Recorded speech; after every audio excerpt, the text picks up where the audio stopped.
Coulter, you know what I call people who only grill in the summers? What's that, Gus? Morons. There's no better time to grill than in the middle of winter, boots on, snow falling, nose freezing, meat sizzling. And if you want to be the master of the winter grill, you got to make sure you're stocked up on Alpine Touch. The Pepper Blend is an old standby. The Prairie Fire will certainly keep you warm on the inside during the cold winter, and the Chili Sublime will remind you of warmer summer days to come. Alpine Touch, available at retail locations around the state of Montana or at alpinetouch.com. Alpine Touch, Montana's special spice. As scholarship kids or walk-on kids today.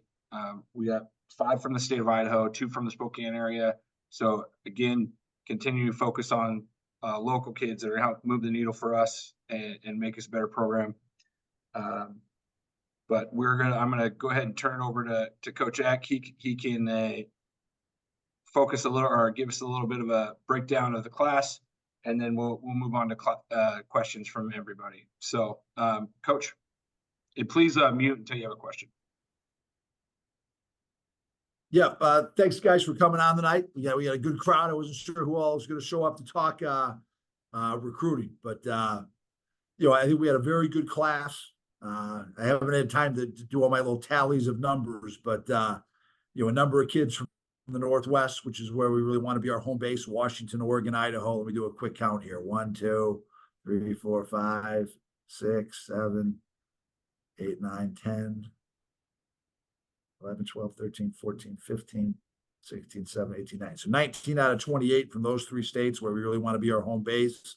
I think you'll see, still a big commitment to offensive line, tight end, defensive line. And again, I think those are positions that I just think are keys to win at in FCS football.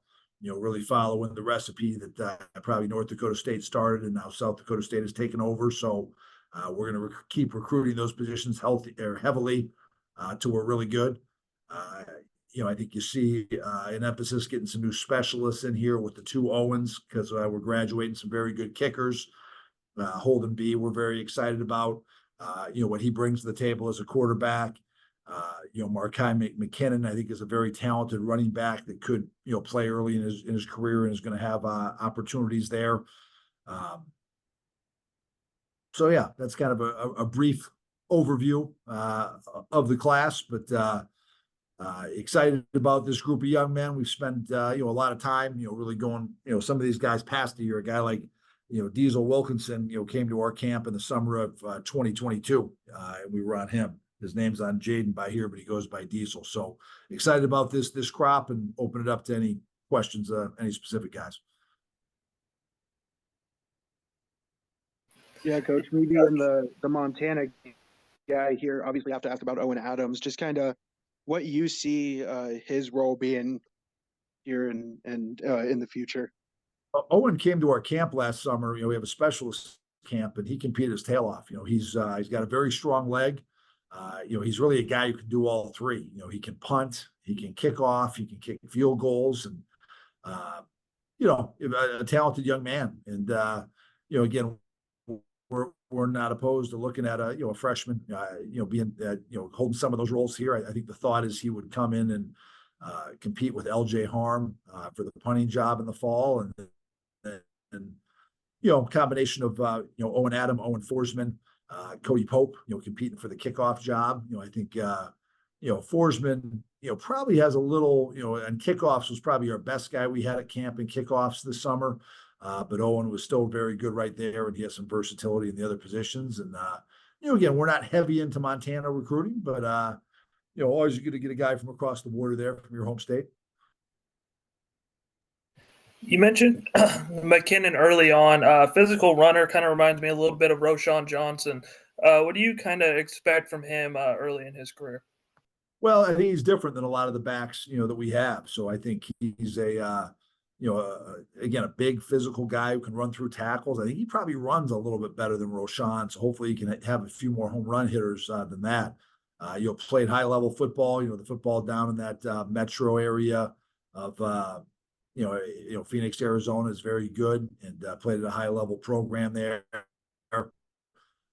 They were playing the state championship game this year in Desert Edge, and he's a mature guy. He's a guy who's all on board. Again, he you always you get a little nervous. You lose a coach late how that's going to affect the process because Coach Ford did a great job recruiting him, but he's been all in, committed to Idaho, is excited to be a part of the family, and very excited to get him signed today.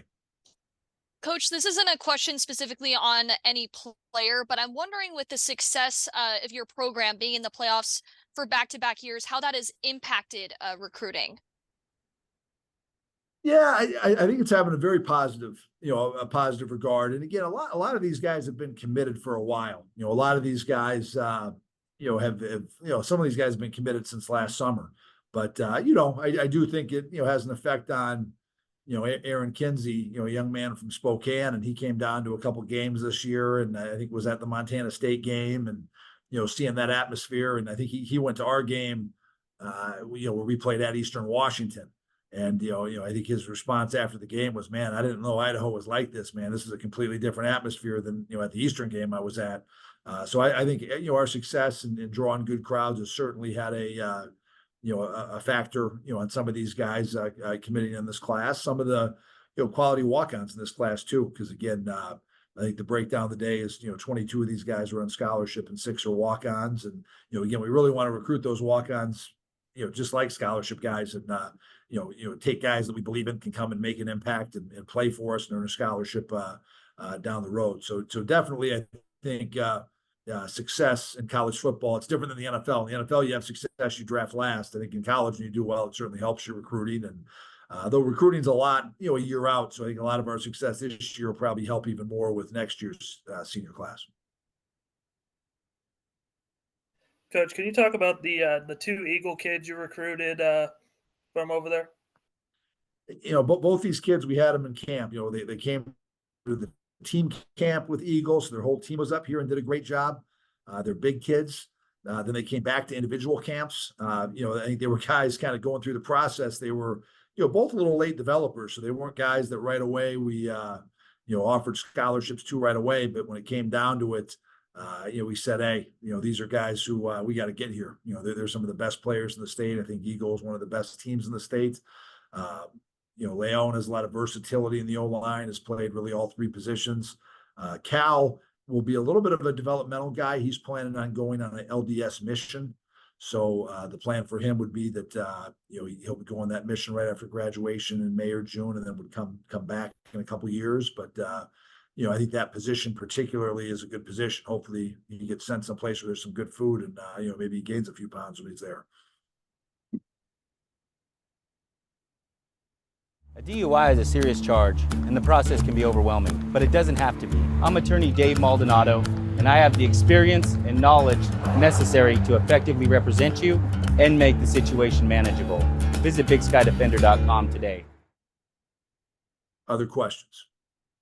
And you mentioned Diesel as well, and Kinsey too, 2 Greater Spokane League kids. I've got to watch them play quite a bit, both just freakish speed. What stood out to you maybe other than the speed? Yeah, both those guys can run. We do a telemetry system where we track the speed on a lot of recruits, and those guys certainly were like in our top 5 of all the recruits that we were looking at on our class. But whenever we can find guys, within circles of campus, and Spokane is probably in that first circle, an hour and a half, an hour and 45 minutes away from campus. We got to be really good in those areas. We got to try to get the best guys in Coeur d'Alene, Lewiston, and Spokane. And that was great that this year we thought there were 2 scholarship guys we could take from up there. And, I do think in this era where when guys have a lot of success, they can leave and get paydays. It's always been coaches could leave and get paydays. Now they evened it out. Now coaches and players can leave and get paydays and they have successes. So that's probably right, because it's been that way for coaches for a long time. I think it does help having guys, closer to home. I think that does, tie you into a school a little bit more than, a young man who comes up here for California and, didn't have any thoughts of Idaho growing up, where, hopefully those guys are seeing, news reports and seeing Idaho on the newspaper and on TV, on the, 6 o'clock news, people talking about Idaho all the way growing up, and, sees that success. So to me, we got to get, the best players, like in those 3 cities particularly. Obviously they might have some national guys occasionally who, Washington and Oregon are going to recruit, but I think we got to get the best players that aren't like the national Power 5 guys, in those towns to come play for us. And those are important recruiting battles for us to win. And, I really did think this year, the way it worked out, I don't think they had any national guys in Spokane. I thought Kinsey and Diesel were the two best players in Spokane. So to get both those guys playing for us, I think is huge. And I think both those guys have chances to be impact players for us. Did any of the guys you were looking at this year inquire about NIL opportunities? And if so, what'd you tell them? You know what? It has not become a big topic yet in FCS high school recruiting. And even so, I don't think it's become a big factor in FCS transfer recruiting. So I haven't had any recruits ask me that. I think that's still largely the place in FBS. And again, I do support us, getting more involved in the name, image, and likeness world. Again, I know we're never going to be the player of the schools at the FBS level, but I do think it's good that they have opportunities and that, people who are going to donate money, whether it be to us as a department or whether the kids, that people have the choice, where they want that money to go to if they're going to donate it. But I really see more of it being for rewarding our best players in the program. I know that's certainly happening right now at the FBS level, where that's becoming a piece of recruiting, but it has not trickled down there. I hope it doesn't trickle down, though I do support it, being, for our proven players who've done stuff in the university, because, again, to me, those guys have truly earned it. You touched on this like a little bit earlier about players kind of getting their payday now in the landscape changing. I'm curious, how much of a challenge is it to not only develop but retain these players when maybe perhaps they could have other offers elsewhere, kind of like some of your starters that left for the transfer portal just last week or two? Well, I think back, the reason people go to college, whether Gianna, you're going to go to become a television personality, or Pete's going to go to become a writer, or I go to, get a degree to be a college football coach. I think the heart of, a lot of times going to college is setting yourself up for having a career opportunities and, increasing your earning power throughout your life. And, I think some of the guys, have some opportunities, Armani Arnold, Marcus Harris, Anthony Wood, certainly, they had opportunities for high starting salaries. I think any graduate of the University of Idaho in any major would be very excited to start with a starting salary of $150,000 a year. That's outstanding. So, we're going to support guys if they have that opportunity. And again, I hope that, I hope that not everybody is in that situation when they have that ability, but, that's a significant, amount of money. I think, I would support, everybody on our coaching staff if they could get $150,000 raise. So I think it's just a new modern day reality that we got to embrace. I don't see it going back the other way. I mean, there certainly is a market. I think for a long time, a lot of people have made money off of college athletes, and athletes have not gotten any share of it. Now I think it's becoming more of an open market where they have their way to do it. And again, you look at, in the NFL, I think most starting quarterbacks are making more money than the head coach. That shows you what the open market says about things, and that's finally trickling down to college athletics. And it's hard to embrace because it's so new and so different, but I think you have to embrace it. I think if you don't, I saw a good quote the other day, you need to adapt in life or die. So I think that's the nature of man. So I think we got to adapt and adjust to what's going on in the current climate. Are any of the guys in this new class going to be with you this spring or not? Yes, we are planning on Owen Forsman being here in January. We are planning on Titus Ringer being here in January. We are planning on Diesel Wilkinson. Again, he's Jaden on the press release, but Diesel is what he goes by. We're planning on him being here in January. And I'm forgetting one. We're planning on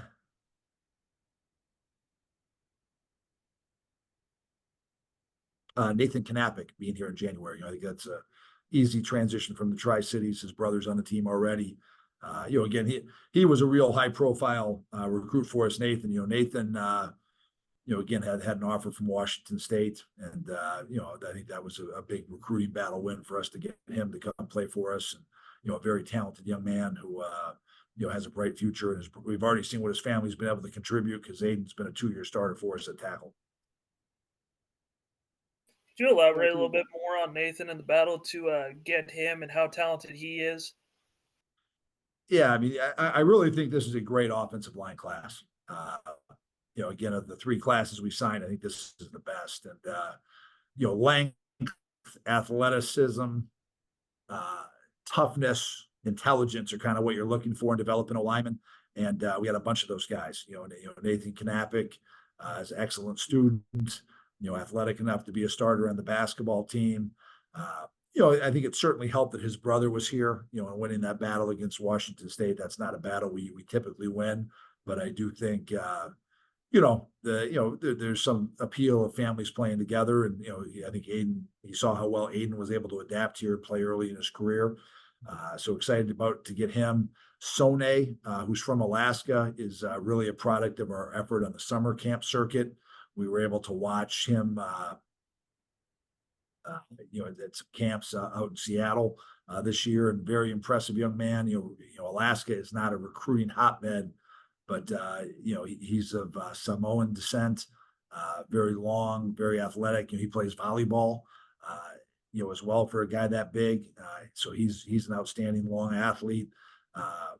Our big guy from Medford, Gabe Stazak, we saw him at some camps down in Oregon this summer. He's another 6'6", 265 athletic, can run, pulls a lot in their offense. And again, then Leon, who's from in-state, not quite as long as those guys, but has versatility where he can play inside. I think he's really an impressive young man. And then Ryan Kowalik, very powerful, really strong in the weight room already out of the center. A real dense body right there. And then, we're able to add, some really good walk-ons with James Cobb, who's, a long athletic, walk-on who contribute there as well. So I do think this is a heck of a, offensive line class we're looking at coming in. And, Knappich was probably the most heavily recruited of those guys. Is there any guys in this freshman class that you expect right away to contribute, Coach?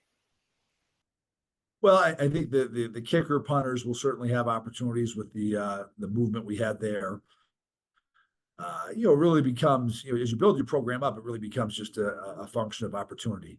I think because we've had some losses at corners, I think a guy like Josh Barnes could factor in early in his career. And I think Coach Franks has shown a good propensity to develop guys and get them ready, whether it was Armani last year or Andrew Marshall this year as freshmen. I think Brylan Reynolds is another guy. We have him listed as a safety, but he also plays a lot of corner. I think he could factor in at that corner position. At receiver, where we've had some losses, with Hatton and Jermaine graduating, Therese going in the portal. I think that combination of Kinsey, Aaron Kinsey, Harsty, Cage, Reppin, Swanson, Harsty, I would think maybe the guy who's the furthest along there who will have a great chance to play, possibly two of those guys. Again, I hope that the linemen will just, I think we're getting close to being at the point where linemen are not going to have to play out of necessity, which is where we want to get to, where linemen just play if they're exceptional. And instead of out of necessity, we have enough depth that we don't have to play a guy as a true freshman. But I think those spots stand out to me as places where we've had some losses. And a lot of times the further you are from the ball, the easier it is to play early in your career. Now again, we had a freshman center start a bunch of games this year, so that kind of dispels that. But I'd say typically that's true. At Blackfoot Communications, our mission is to connect people, businesses, and communities, bringing a world-class fiber network to homes, communities, and businesses of all sizes ensures Montanans have access to fast, reliable, and secure internet and phone services. Are you ready for fiber internet? To find out if fiber is coming to your area, visit goblackfoot.com/readyforfiber. Connect to more with Blackfoot Communications. All right, third time's the charm here. You mentioned Nathan earlier, but then you also bring in Wiley and Gus, who are brothers. Just kind of the importance that family has been for the Vandals over these last few years. I think family's something very, very important to our team, and I think we spend a lot of time investing on those relationships, and I think it's a really healthy sign when you have situations like Nathan Knappich, where the brother's here and having a really good experience, and that helps lead him to get here. And I'd probably put Holden B in that same category. He had two sisters who played basketball here, one's still on the team. I think their family having a great experience at Idaho, help them have another child come back here. And then it's always neat when you have twins, it's special, having guys like the Hatton brothers this year. There's a special family connection, and the Donnerbergs are kind of that unique combo too, where with Wiley playing defensive end and Gus playing tight end, they'll probably be facing off against each other quite a bit, which will be interesting. Are you done now, or are you still looking to build a team through the portal or late signings? Yeah, I think we're going to have some more spots that we're looking to fill. We'll it's a dead period right now, and then the recruiting cycle reopens, where you can have guys come on campus for visits on January 3rd.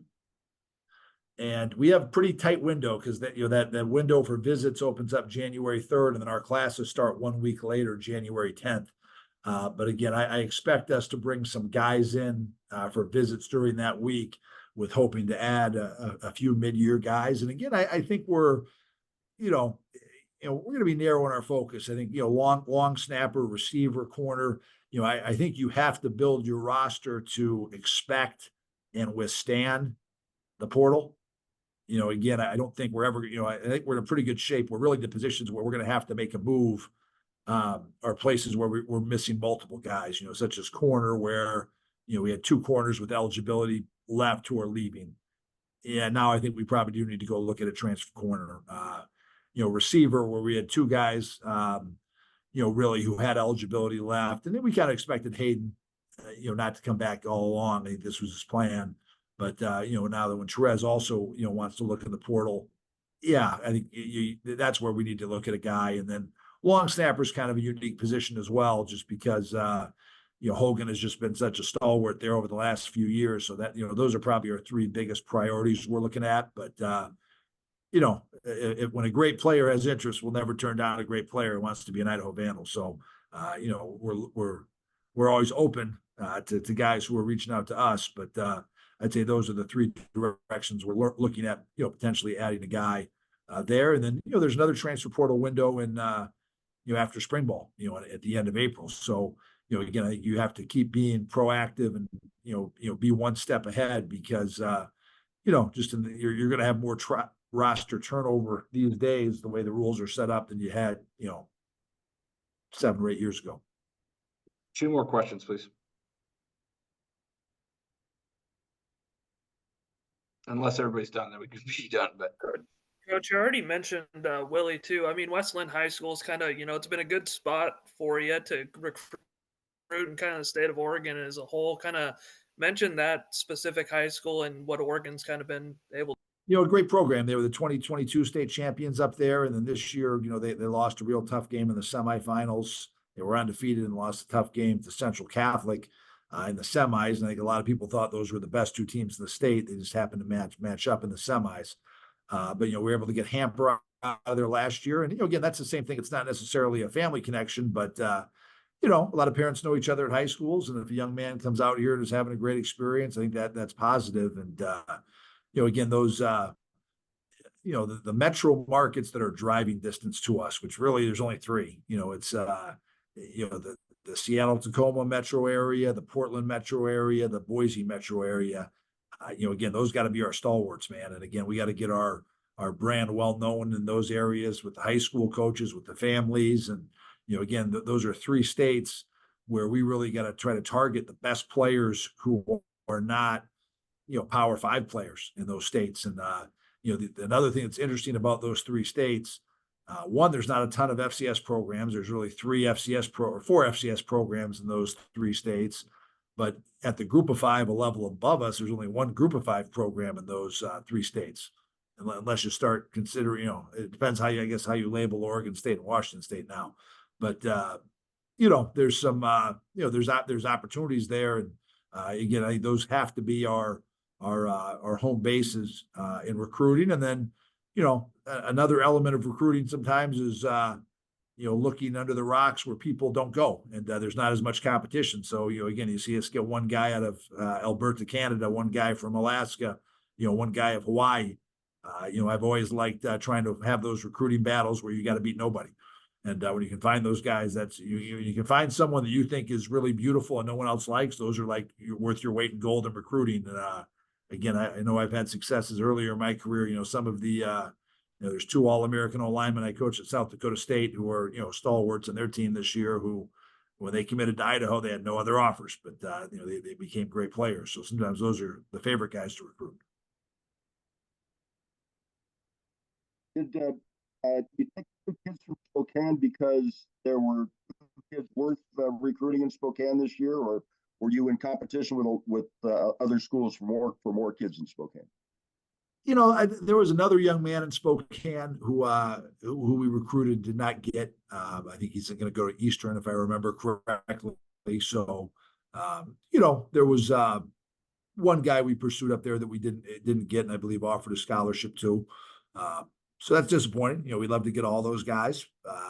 We had some work to do, I guess, keep beating them on the field. We've got them in the next 2 years, but obviously it's we couldn't overcome that one. I think they had some family connection in that one too, where the dad may have played there, which can be tough obstacles in recruiting sometimes. But those were our two main targets, and 2 of the 3 really that we went after up there. All right, guys. Well, we appreciate it. We're gonna let Coach go. He's got one more interview set up. But if you need to do anything in person or you want to catch up with some more information from Coach, just get a hold of me and let me know, and we'll get working on it. But yeah, thanks, Coach, for your time. No problem. Thank you. Join Town Pump's Pump It Up Rewards Plus program and never pay full price for fuel again. Save 5 cents on every gallon every day at any Town Pump across Montana. Plus, earn and redeem points on your favorite in-store items to get free stuff with our clubs. Stop in and pick up a rewards card. Download the Pump It Up Rewards Plus app today. Or visit townpump.com/rewards to register and start saving. Town Pump. Right down the